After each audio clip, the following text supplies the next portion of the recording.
Hello friends, स्वागत है आपका अपनी YouTube channel state knowledge TV Hindi में। जी हाँ, हरियाणा सरकार की तरफ से 5 बड़ी अपडेट आई है। आज 21 जनवरी, आज सुबह 7:30 बजे जान लेते हैं इनके बारे में संपूर्ण जानकारी।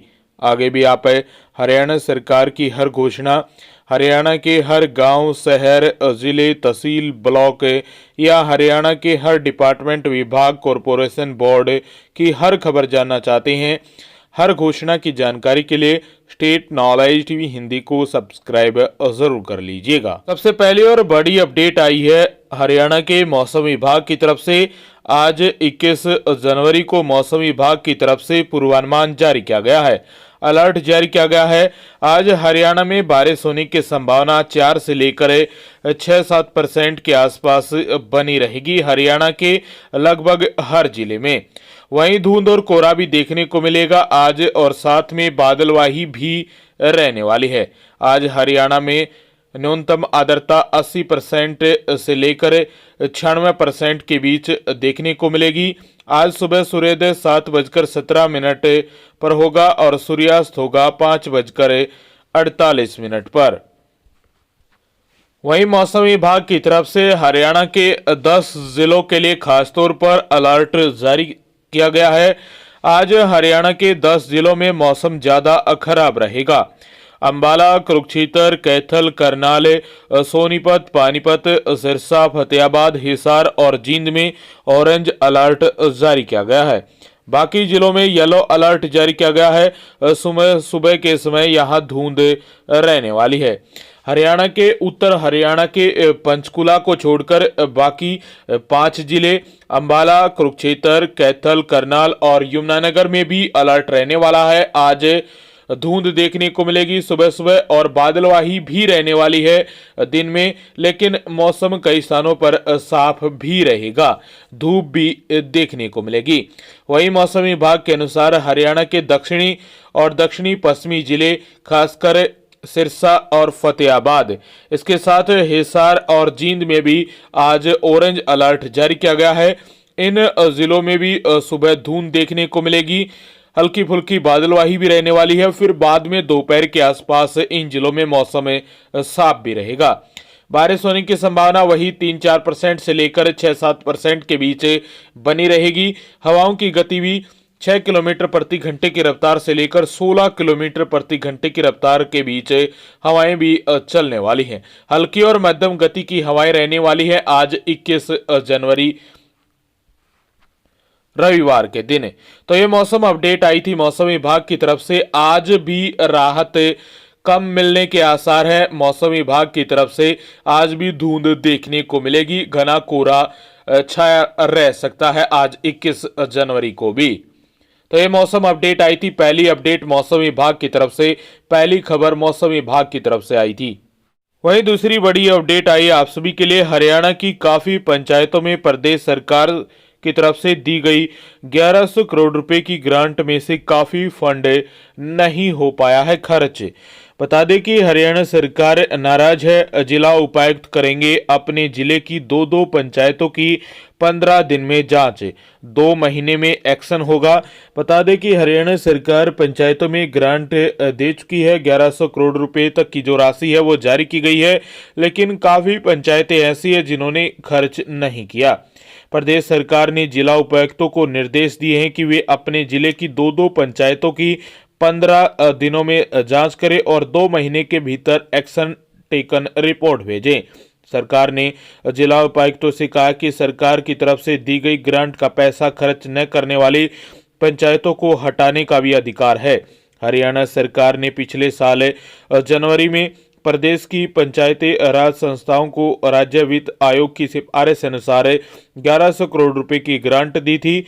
खास बात यह है कि 2 लाख रुपए से ज्यादा के कार्य टेंडर के जरिए कराने के फैसले का पंचायत प्रतिनिधियों ने विरोध किया था। बाद में सरकार ने 2 लाख रुपए की सीमा बढ़ाकर 5 लाख रुपए कर दी थी। तो हरियाणा सरकार की तरफ से ग्राम पंचायतों को जो ग्रांट भेजी गई है, बहुत सारे सरपंचों ने, ग्राम पंचायतों ने जो ग्रांट है वो खर्च नहीं की है। तो अब उसकी जांच है उपायुक्तों को सौंपी गई है। उपायुक्त जांच करेंगे और जिले की 2-2 पंचायतों की 15 दिनों में जांच होगी और 2 महीने में जो एक्शन होगा यह रिपोर्ट सरकार के पास भेजी जाएगी। पंचायतों को हटाने के जो निर्देश है वो भी जारी किए गए हैं। उपायुक्तों को अधिकार है। प्रदेश के 22 जिलों की 2-2 पंचायतें जिनमें आवंटित राशि में से एक भी पैसा खर्च नहीं हुआ है। बता दें कि अंबाला आवंटित राशि है, पंचायत का नाम है मुलाना, 56.10 लाख रुपए। आप पूरा आंकड़ा देख सकते हैं कि किन किन पंचायतों में जो पैसा है वो भेजा गया और वहां पर खर्च नहीं हो पाया। तो इन पंचायतों की 15 दिनों में जांच होने वाली है। उपायुक्तों को निर्देश जारी किए गए हैं और इन पर एक्शन हो सकता है। इनको बताना होगा कि क्यों खर्च नहीं कर पाई पंचायतें ग्रांट को। तो आप सभी के लिए दूसरी बड़ी अपडेट आई थी सरकार की तरफ से। जी हाँ, तीसरी बड़ी अपडेट आई है आप सभी के लिए हरियाणा सरकार की तरफ से। अब वजन के साथ गाड़ी की फोटो होने से ओवरलोड वाहनों का नहीं कटेगा ई रवाना। सरकार ने जारी किया नया पोर्टल, क्रशरों को अटैच करने होंगे धर्म कांटे। ओवरलोड वाहनों पर अंकुश लगाने के लिए प्रदेश सरकार सख्त है।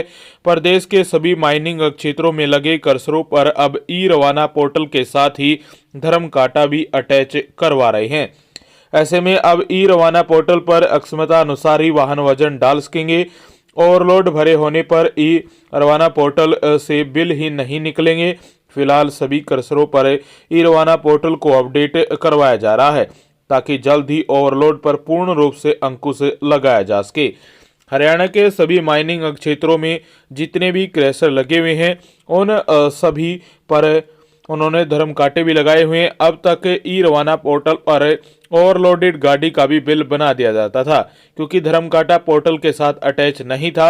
अब धर्म कांटा अटैच करने से अक्षमता से वजन नहीं डाल सकेंगे क्योंकि धर्म कांटे पर सीसीटीवी कैमरे भी लगाए जाएंगे जिससे गाड़ी में वजन सहित उसके नंबर की फोटो भी ई रवाना पोर्टल पर अटैच होगी।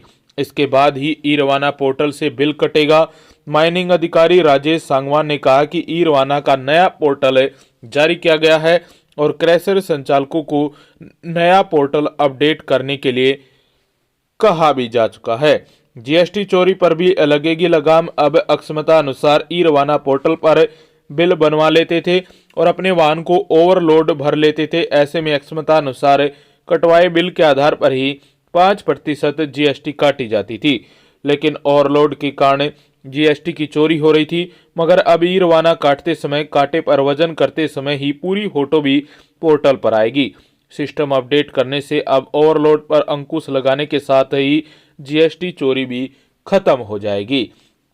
तो ओवरलोड वाहनों के लिए बड़ी अपडेट आई थी, सरकार अब सख्त हो गई। तो तीसरी बड़ी अपडेट थी आप सभी के लिए हरियाणा सरकार की तरफ से, ये ओवरलोड वाहनों के लिए तीसरी बड़ी अपडेट आई थी। वहीं चौथी बड़ी अपडेट आई है आप सभी के लिए, फैमिली आईडी में दर्ज डेटा के आधार पर पात्र लोगों की घर बैठे पेंशन बनना शुरू हो गई है। बता दें कि अविवाहित और विधवा जिनकी पत्नी की मृत्यु हो चुकी है को भी पेंशन भत्ते का लाभ मिलेगा। पहले चरण में कैथल जिले में 688 अविवाहित और 187 विधवाओं को चिन्हित किया गया है जिनको फरवरी महीने में प्रति माह 3,000 रुपये पेंशन मिलेगी। अविवाहित पेंशन पात्रता के लिए उम्र 45 प्लस होनी चाहिए और सालाना इनकम 1,80,000 रुपये होनी चाहिए। वहीं विधवा के लिए उम्र 40 प्लस होनी चाहिए और सालाना इनकम 3 लाख रुपये तक होनी चाहिए। पिछले 6 महीने में परिवार पहचान पत्र डाटा के अनुसार 9,445 लोगों की बुढ़ापा पेंशन भी बन चुकी है। अभी भी 2,147 प्रोसेस में है। 175 दिव्यांगों की परिवार पहचान पत्र डाटा के अनुसार पेंशन बनी है। 56 लोगों की प्रोसेस में है। अधिकारियों का कहना है कि यदि किसी की उम्र पात्रता के लिए पूरी हो चुकी है तो वह कॉमन सर्विस सेंटर पर जाकर अपनी फैमिली आईडी में उम्र वेरीफाई करवाए। यदि फिर भी दिक्कत है तो अकाउंट नंबर वेरीफाई करवाए। इससे सभी पात्रों को घर बैठे ही सरकार की योजना का लाभ मिलेगा। तो आप सभी के लिए बड़ी अपडेट आई थी। यदि आप पात्र हैं, आपकी पेंशन नहीं बन पा रही है तो कॉमन सर्विस सेंटर पर जाकर फैमिली आईडी में अपनी जो आयु है वो वेरीफाई करवाए और साथ में जो आपकी इनकम है उसको भी वेरीफाई करवाए और जो अकाउंट है नंबर है उसको भी वेरीफाई करवाना होगा, सत्यापित करवाना होगा। उसके बाद जो आपकी प्रोसेस में फंसी हुई है या प्रोसेस में भी नहीं गई है तो वो आपकी जो आगे का प्रोसेस है वो चलना शुरू हो जाएगा और आपकी पेंशन बन जाएगी। तो आप सभी के लिए बड़ी अपडेट आई है, जिनकी पेंशन नहीं बन पा रही है और वो पात्र हैं, जिनकी उम्र भी हो गई है, तो वो कॉमन सर्विस सेंटर के माध्यम से अपनी पेंशन बनवा पाएंगे आसानी से। वहीं पांचवी अपडेट आई है। पांचवी अपडेट में आप सभी के लिए दो अपडेट हैं, दो खबरें हैं। पहली है, अयोध्या में 22 जनवरी को रामलला प्राण प्रतिष्ठा महोत्सव को लेकर पूरे देश में उत्साह का माहौल है। उद्घाटन समारोह के बाद मंदिर आम लोगों के दर्शन के लिए खोल दिया जाएगा। बता दें कि कई वर्षों के इंतजार के बाद बने राम मंदिर में दर्शनार्थियों के दर्शन की चाहत के मद्देनजर सरकार ने 200 स्पेशल ट्रेन चलाई जा रही हैं। बता दें कि जिसमें से एक ट्रेन हरियाणा के हिसार जिले से चलने वाली है। ये ट्रेन हिसार से 8 फरवरी को पहली बार अयोध्या धाम के लिए रवाना होगी। हिसार से अयोध्या धाम को जाने वाली स्पेशल ट्रेन आस्था के नाम से चलाई जाएगी। ट्रेन हिसार रेलवे स्टेशन पर सुबह 11:05 पर मिलने वाली है। यदि आप जाना चाहते हैं तो सुबह 11:05 पर यह ट्रेन स्टेशन पर आ जाएगी या चल जाएगी। आस्था ट्रेन हिसार से ट्रेन हांसी, रोहतक और दिल्ली और लखनऊ होते हुए 9 फरवरी की सुबह 5:05 पर अयोध्या धाम पहुंचेगी। इसके बाद 10 फरवरी को अयोध्या धाम से 5:40 पर वापस हिसार के लिए रवाना होगी। अगले दिन दोपहर 1 बजे हिसार पहुंचेगी। इस ट्रेन की क्षमता करीब 2000 यात्रियों की है। तो पांचवी खबर में सबसे पहली बड़ी अपडेट आई थी आप सभी के लिए स्पेशल ट्रेन चलाने को लेकर अयोध्या धाम तक। वहीं पांचवी बड़ी अपडेट में आप सभी के लिए दूसरी खबर आई है हरियाणा के यमुनानगर से कि 29 जनवरी से इलेक्ट्रिक बसें चलेंगी। फिलहाल पानीपत और यमुनानगर से इन बसों की शुरुआत होगी। रोडवेज ने 375 बसें चलाने का निर्णय लिया है। इनमें से 29 जनवरी को 5 बसों का संचालन शुरू हो जाएगा। हरियाणा में पहले फेज में 9 शहरों में इलेक्ट्रिक बसें चलाई जाने की योजना है सरकार की। इनमें पानीपत, यमुनानगर, पंचकुला, करनाल, अंबाला, सोनीपत, रोहतक, हिसार और रेवाड़ी जिला शामिल है। अप्रैल तक इन सभी 9 जिलों में 375 बसें आ जाएंगी और भविष्य में हरियाणा के सभी जिलों में यह बसें चलाई जाएंगी। एक चार्जिंग स्टेशन पर 10 से 12 पॉइंट होंगे, यानी एक समय में दर्जन भर बसें एक साथ चार्ज भी हो सकेंगे। इन बसों को न केवल शहरी बल्कि देहात में भी चलाया जाएगा। यह बसें 45 सीटर होंगी। इलेक्ट्रिक बसों को फिलहाल जिला मुख्यालय से 25 से 30 किलोमीटर की दूरी तक चलाया जाएगा। इसके लिए रूट भी जिला वाइज तय कर दिए गए हैं। यदि दूसरे जिलों में भी बसों को चलाने की संभावना तलाशने को कहा है। रोडवेज की ओर से 2030 तक बड़ी संख्या में इलेक्ट्रिक बसें खरीदने की योजना भी तैयार की गई है।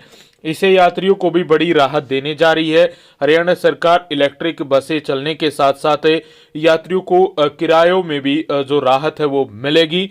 जितनी हरियाणा में इलेक्ट्रिक बसें चलने वाली हैं, अभी शहर में जो पायलट के तौर पर योजना के तौर पर चलाई जा रही हैं, आगे गांव देहात में भी ये चलने वाली है।